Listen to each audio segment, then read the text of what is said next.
महाराष्ट्र राज्य निवडणूक आयुक्ताला आज स्वराज्य शक्ती सेनेच्या माध्यमातून मी निवेदन दिलं आहे की जे निवडणूक झालेली आहे ते रद्द करून परत करण्यात यावी आणि जे उमेदवार बिनविरोध काढलेले आहे त्यांच्यावरती कारवाई करून त्यांच्या पक्षावरती कारवाई झाली पाहिजे आणि जे येणारी निवडणूक आहे ते पण रद्द झाली पाहिजे आणि जोपर्यंत निवडणूक प्रक्रियेमध्ये बदलाव होत नाही तोपर्यंत निवडणूक घ्यायचा काहीही फायदा नाही. जरी आपल्याला माहित असेल की बीजेपी ही जिंकणार आहे तो अननेसेसरी मतदान घेण्याचा काहीही उपयोग नाहीच आहे.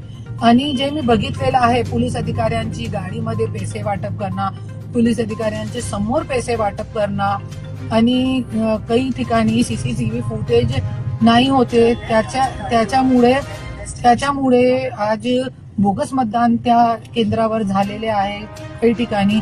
आणि जे मशिनीच्या नंबर जे इलेक्शन अधिकारी आपल्याला अगोदर देतात काही ठिकाणी मशीने पण बदलली गेलेली आहे.